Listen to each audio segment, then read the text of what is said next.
appreciate everybody's patience today. I know everybody was quite interested, and we got quite a few calls and inquiries. So I'll have a short statement. Again, I'm Patrick Kitchens, the Chief of Police for the Leavenworth Police Department. I'm joined by Special Agent in Charge Mark Mallett from the KBI. The Leavenworth Police Department and the Kansas Bureau of Investigation formally announced the arrest of 30-year-old Marcas McGowan from Atchison, Kansas, for the following alleged crimes: first-degree felony murder, aggravated kidnapping, aggravated endangering of a child, aggravated assault against a law enforcement officer, felony fleeing and eluding, criminal possession of a firearm. This announcement is made as a general matter of public safety. I think there's been some concern by the public that Mr. McGowan may have been released. That is not true. Mr. McGowan remains hospitalized in a Kansas City area hospital under heavy guard by members of the Leavenworth Police Department. This case will be presented to the Leavenworth County Attorney's Office, Todd Thompson, for review in the near future, although there has been no specific timeline or timetable set for that.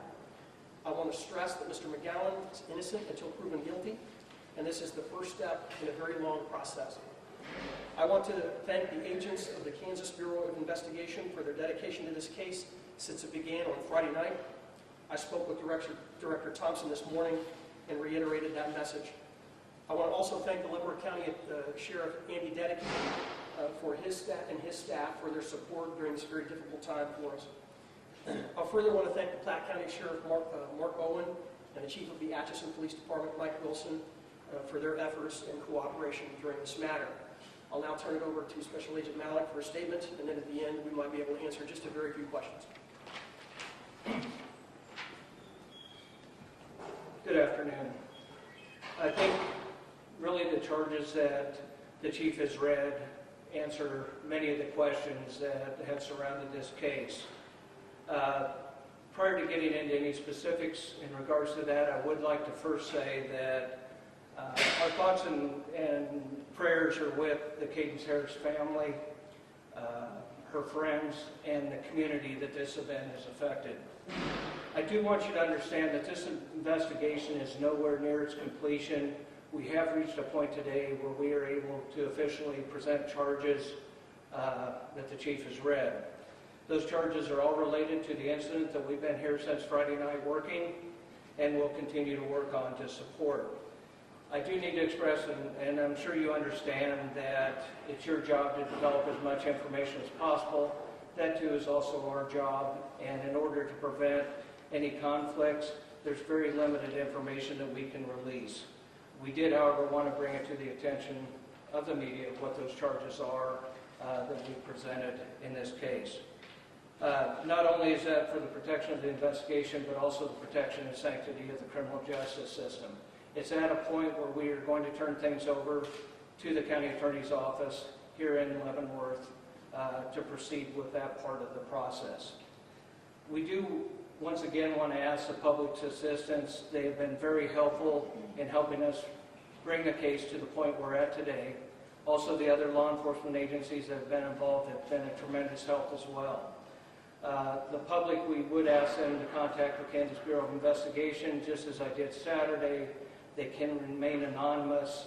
Any information that they provide us can be kept anonymous. At the conclusion of this press conference, I would ask that any further media inquiries be directed to County Attorney Todd Thompson's office here in Leavenworth.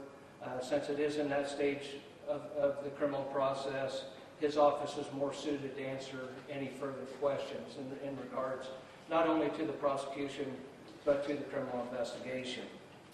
Again, I want to thank you for helping us get the word out, for the public's assistance, and again, our thoughts are with the community. Thank you. Can you clarify the felony part of that charge and what that means when it comes to premeditation, the felony part of the first-degree murder charge? Go ahead. Can you clarify the first-degree felony murder part of that charge and what that means to the premeditation implications of the actual crime?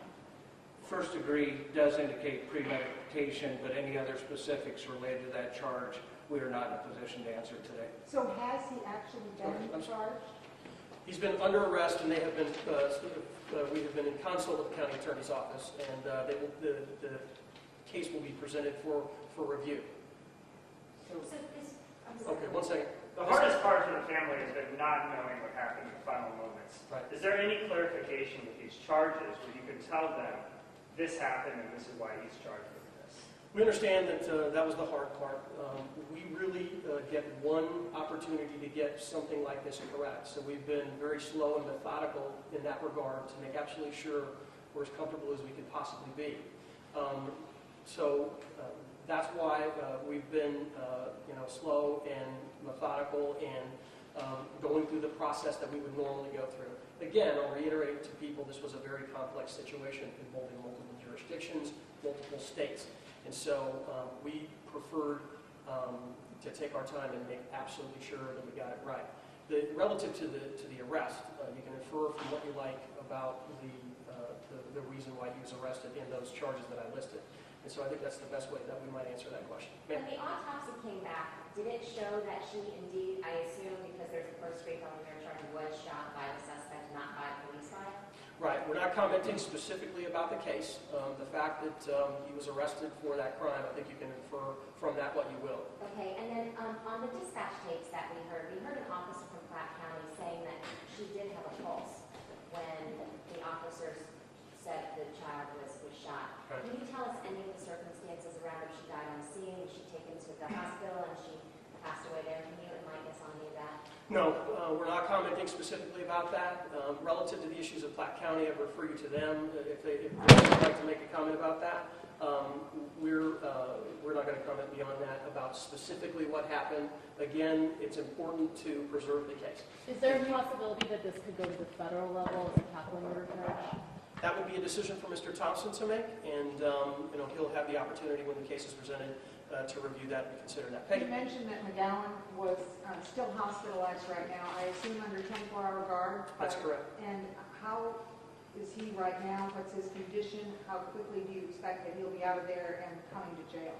Or making the first appearance? His condition is hospitalized under guard. Relative to a specific medical condition, we wouldn't comment about that. But we stand ready to bring him to Leavenworth and incarcerate him in jail when he's released by the hospital staff. Are you still asking for the public's help? And if so, what kind of information exactly are you looking for? Yeah, just like expressed on Saturday, we don't necessarily know because we weren't there at the time that this occurred. So I would specifically ask, obviously you're aware that there was a police chase involved.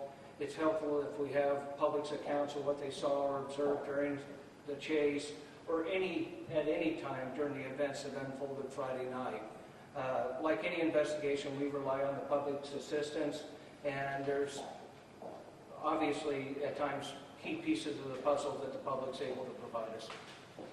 Was there any contact between the police and the suspect during the chase, like for negotiations or anything? Yeah, we can't comment about what might or might not have happened during the course of that. Sorry, did you already mention this? Do you have the exact cause of death? We won't be commenting specifically about any of the information.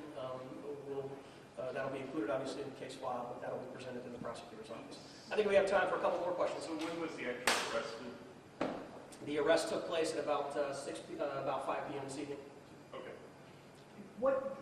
Tell us, I know there's a technical reason why, what is that he's been arrested versus charged? Right. Tell us about that. Well, as I mentioned earlier, Peggy, the primary reason there has been some concern, some discussion that we've been hearing that folks are concerned he might be released, or when he gets out of the hospital, he's going to be released and be free to go, and that's not the case. And so I felt very strongly about making sure our community knows that he is under arrest, he is under heavy guard, and when he is released from the hospital, he'll be taken here, and we'll start the court process. And I think that's the difference.